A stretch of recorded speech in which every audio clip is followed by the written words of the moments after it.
આકાશવાણી અમદાવાદ વડોદરા. હવે સાંભળશો તાપી જિલ્લાનો સમાચાર પત્ર, જેના લેખક છે નીરવ કંસારા. 78માં સ્વતંત્ર પર્વની ઉજવણીના ભાગરૂપે તાપી જિલ્લા પંચાયતના પંચકર્મ કેન્દ્ર ખાતે જિલ્લા આરોગ્ય શાખા, જિલ્લા પંચાયત તાપી તથા માલીબા રક્તદાન કેન્દ્ર અને ઇન્ડિયન રેડક્રોસ સોસાયટી દ્વારા રક્તદાન કેમ્પ યોજાયો હતો, જેમાં તાપી જિલ્લા સેવા સદનના વિવિધ વિભાગોમાં ફરજ બજાવતા અધિકારી કર્મચારીઓ ઉત્સાહભેર જોડાયા હતા. તેમણે 36 યુનિટ જેટલું રક્તદાન કર્યું હતું અને રક્તદાન અંગેનું મહત્વ સમજાવતા રક્તદાન એ જ મહાદાન છે એમ કહી સૌને સમયાંતરે રક્તદાન કરવા માટે પ્રોત્સાહિત કર્યા હતા. તાપી જિલ્લાના છેવાડાના વિદ્યાર્થીઓને શિક્ષણની ભૂખ સંતોષવા માટે સરકાર કટિબદ્ધ થઈ કામગીરી કરી રહી છે, જેના ઉપલક્ષ્યમાં જિલ્લાના કુકરમુંડા ખાતે અંદાજિત 9 કરોડ રૂપિયાના ખર્ચે નવનિર્મિત ઔદ્યોગિક તાલીમ સંસ્થા ભવનનું લોકાર્પણ કરાયું હતું. આ પ્રસંગે રાજ્યકક્ષાના મંત્રી કુંવરજી હળપતિ ઉપસ્થિત રહ્યા હતા. ઉલ્લેખનીય છે કે સરકારે સ્કિલ બેઝડ શિક્ષણ વ્યવસ્થાને પ્રોત્સાહન પૂરું પાડવા માટે કુકરમુંડા આઈટીઆઈ ખાતે 276 બેઠકોમાં વધારો કરીને કુલ 436 કરી છે, જ્યારે આદિવાસી સમુદાયના યુવાનો પણ આઈટીઆઈમાં રોજગારલક્ષી તાલીમ મેળવીને પોતાનું ભવિષ્ય ઉજ્જવળ બનાવી શકશે.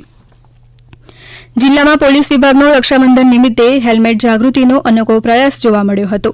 ઉકાઈ પોલીસ મથકના પીઆઈ સહિત મહિલા પોલીસ સ્ટાફ દ્વારા હેલ્મેટ વગર વાહન ચલાવનારાઓને અટકાવી રાખી બાંધી આદરપૂર્વક હેલ્મેટ પહેરાવ્યા હતા.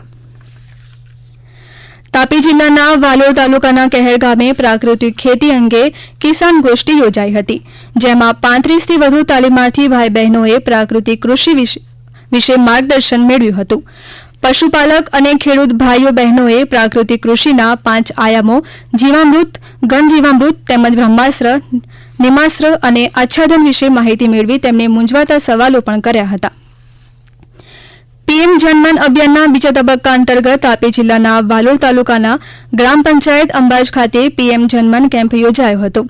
આ કાર્યક્રમ મહુવા બેઠકના ધારાસભ્ય મોહન ઢોડિયાએ વિશેષ ઉપસ્થિતિ નોંધાવી કેમ્પની શરૂઆત કરાવી હતી.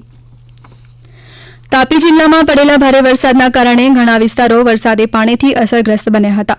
વરસાદના હળવા વિરામ બાદ તાપી જિલ્લા વહીવટીતંત્ર દ્વારા વિવિધ વિસ્તારોમાં સાફ સફાઈ અને દવા છંટકાવની કામગીરી હાથ ધરાઈ હતી. તાપી વહીવટીતંત્રના માર્ગદર્શન હેઠળ વ્યારા અને સોનગઢ નગરપાલિકા વિસ્તારમાં પૂરજોશમાં સફાઈ અભિયાન અને દવા છંટકાવની કામગીરી કરવામાં આવી હતી. ભારે વરસાદને કારણે નગરપાલિકા વિસ્તારના રોડ, રસ્તા, ગરનાળા, ગટર જેવી વિવિધ જગ્યાઓએ ભરાયેલા ગંદા પાણી અને કચરાનો નિકાલ કરી સાફ સફાઈ કર્યા બાદ આ વિસ્તારોમાં રોગચાળો ન વકરે તે માટે મચ્છરોનો ઉપદ્રવ અટકાવવા જંતુનાશક પાવડર અને જંતુનાશક દવાનો છંટકાવ કરવામાં આવ્યો હતો. નેશનલ સ્પોર્ટ્સ ડે નિમિત્તે જિલ્લા કક્ષાના સ્પોર્ટ્સ સંકુલ તાપી ખાતે ઉજવવામાં આવ્યો હતો, જેમાં મુખ્ય મહેમાન તરીકે તાપી જિલ્લા રમત વિકાસ અધિકારી ઉપસ્થિત રહ્યા હતા. તેમણે ખેલાડીઓને રમતગમત ક્ષેત્રે સફળ થવા અંગે પ્રોત્સાહિત કરી તમામ ખેલાડીઓ ઉત્તરોત્તર પ્રગતિ કરતા રહે તેવી શુભકામનાઓ પાઠવી હતી.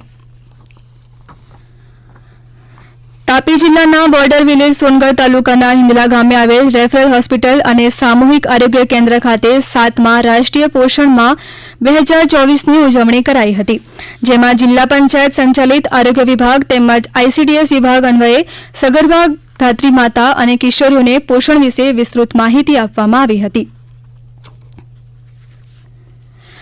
રમતગમત, યુવા અને સાંસ્કૃતિક પ્રવૃત્તિઓ વિભાગ ગાંધીનગર તથા કમિશનર યુવક સેવા અને સાંસ્કૃતિક પ્રવૃત્તિઓની કચેરી ગાંધીનગર દ્વારા આયોજિત જિલ્લા યુવા અને સાંસ્કૃતિક પ્રવૃત્તિઓની કચેરી તાપી દ્વારા તાપી જિલ્લાની શિવજ્યોતિ સાયન્સ સ્કૂલ ખાતે તાપી જિલ્લા કક્ષાનો યુવા ઉત્સવ, બાળ પ્રતિભા શોધ સ્પર્ધા તથા નાટ્ય અને નૃત્ય નાટિકા સ્પર્ધા 2024 કાર્યક્રમ યોજાયો હતો.